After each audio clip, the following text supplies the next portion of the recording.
Poland, for much of its modern history, has been divided between nations, with the Prussians, Russians, Swedes, and even Austrians at some point controlling or having influence over large swathes of Polish territory. Needless to say, Poland has had a rough time. But following their independence in 1918, the Polish were not going to be pushed around, defeating the Soviets in 1921, forming alliances with several nations throughout Europe as a bulwark against Germany, including with France, and being highly militarized in order to dissuade any future invasions. This all came to a head in 1939, when a resurgent Germany demanded Danzig and parts of the Polish corridor. Poland, backed up by Britain and France, and seeing what happened to Czechoslovakia less than 1 year prior, refused, leading to Germany and the Soviets to declare war and beginning World War II. But what if this changed? What if, in this timeline, the Western powers did not support Poland? What if World War II was started more than 3 years later than in our timeline? What if the Polish corridor was ceded in 1939? First, let's look at what the specifics of the German demands were and why Poland refused them. In our timeline, the Germans under Mustache Man initially demanded only the city of Danzig to be ceded to them, as well as the guarantee of railroad access through the Polish corridor, to connect East Prussia to the rest of Germany. However, upon initial Polish resistance, the Germans upped their demands to these regions of the Polish corridor. In our timeline, these demands were too much for the Polish, who faced internal pressure, had support from Western allies, and knew that they were likely going to be carved up just like Czechoslovakia if they accepted. All of these factors led to the Polish not sending back a response to German demands. So how do we change this? We could just say that the Polish government fears German military power and doubts that the West would actually interfere, but this isn't the most realistic. Instead, we can remove two of the key factors which led the Poles to reject German demands. And this can be done with one relatively simple change. Back in March 1939, following the First Vienna Award, the Axis powers divided up the remains of Czechoslovakia between them, with Bohemia becoming a protectorate and Slovakia becoming a vassal state. This was mainly done to ensure that the Czechs would not be able to attack the Germans in the middle of a war, to annex prime agricultural land, and to seize money from the Czech government in order to continue their remilitarization. I propose that in this timeline, instead of outright invading the nation, the Germans instead invest significantly in lobbying the Czechoslovak government, ensuring that a puppet president would take control over the Second Republic, while signing treaties which would guarantee the independence of the Czechoslovak state in exchange for a portion of the Czech treasury and allowing near-free access for German companies to develop in their agricultural lands. The German government could opt for this approach instead of outright conquest to prevent any further suspicion from the West about German expansionism, and to decrease the risk of outright war breaking out over the treaty signed at Munich being broken. We can also in this timeline have Italy not invade Albania. In our timeline, the Italians already essentially controlled Albania as a vassal state under King Zog, though in April of 1939, Mussolini decided to invade the nation, so as to not be overshadowed by the rapid German expansionism. In this timeline, they will not feel as threatened by Germany's rapid expansion, as they would have not invaded Czechoslovakia. It's important to prevent this Italian invasion, since it marked the turning point where Western powers stopped their policy of appeasement due to blatant expansionism on the part of Italy. So now, fast forwarding to this new 1939, though the situation on the map does not look very different, the Polish government is faced with a very different situation when the Germans send their demands. Not only has Germany somewhat proven itself to respect internationalist diplomacy by respecting the Munich Agreement, the Western powers, instead of vehemently backing up Poland, could even pressure Poland to come to the negotiating table, as many in the UK especially would see this German land claim to be legitimate and another step towards bringing Germany back into the great powers as a maintainer of the status quo. And though the French would be resistant, without British support they would not be able to face the Germans alone. And so after initial resistance, the Poles would be forced into negotiations with the British, French, and Italians as moderators. Ultimately, it is likely that most, if not all of the land that Germany claimed would be granted to it, under the condition that they would not violate Polish sovereignty and guarantee their access to the sea through Danzig would not be interrupted.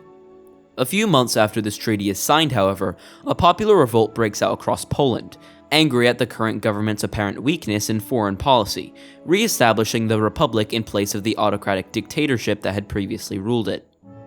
Now you may already be thinking that Germany would quickly move in to attack Poland, but something that's not often mentioned when discussing Germany right before World War II was their economic situation, as by 1939, the German economy was at the edge of a crisis, with massive labor shortages becoming abundant across the country, and there being a high risk of inflation. Couple this with stagnating consumer goods production and a continued insistence by the Führer to continue militarization at all costs meant by the end of 1939, the economy was at risk of overheating. In our timeline, this issue was solved via the invasion of other countries and the implementation of their labor force into the economy.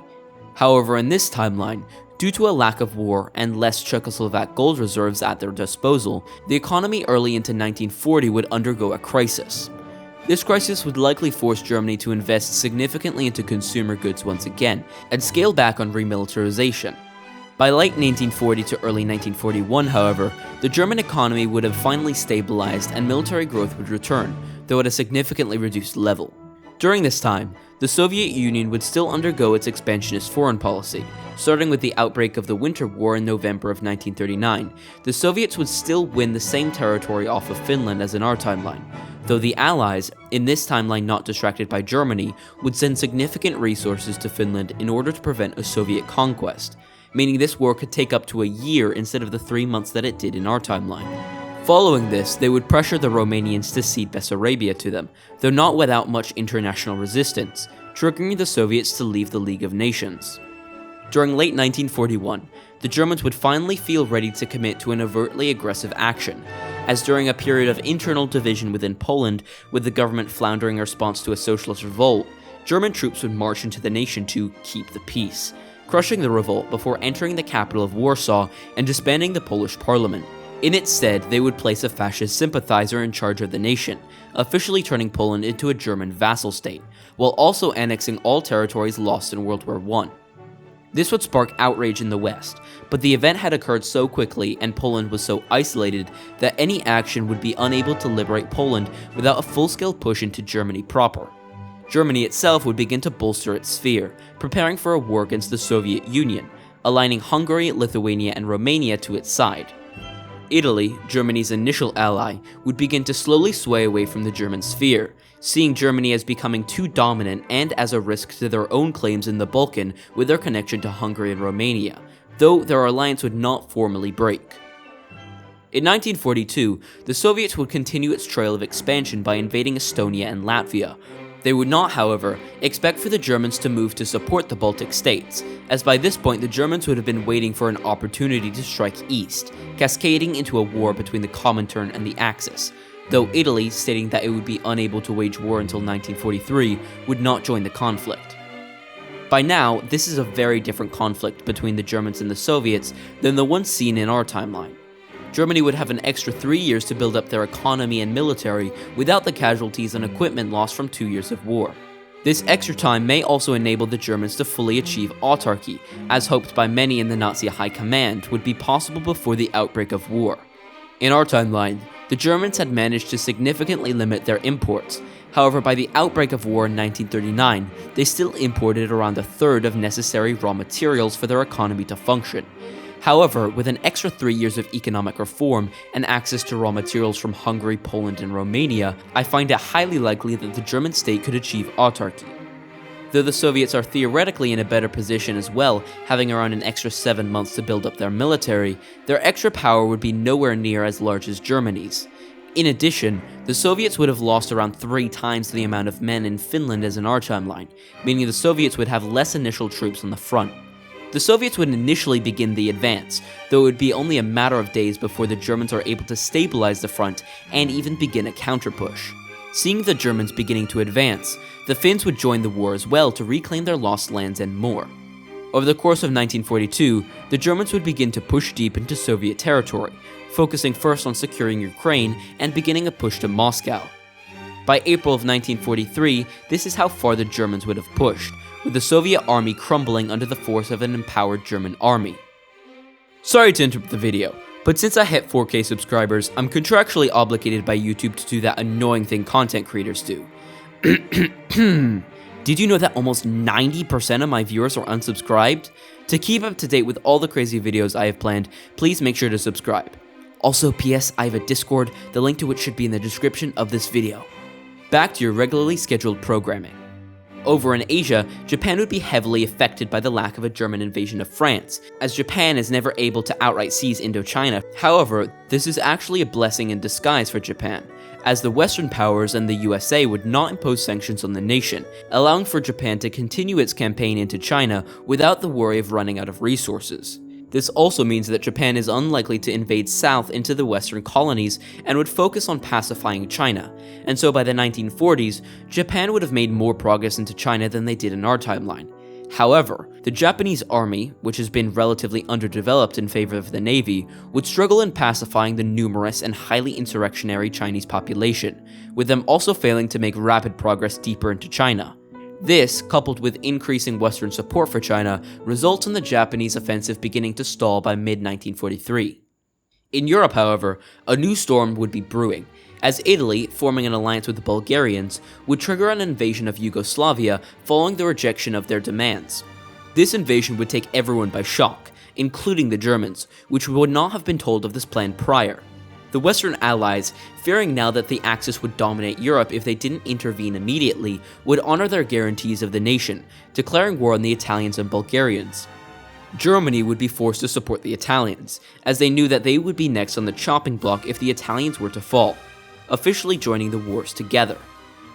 The Yugoslavs would quickly fall to a joint Axis invasion, and in Africa, the Italians would begin to push into Tunisia and Egypt, though both of these offensives would quickly stall. While in the east, the Germans begin to continue their advance into the Soviets, though being forced to reroute a major group of their armed forces to defend the west.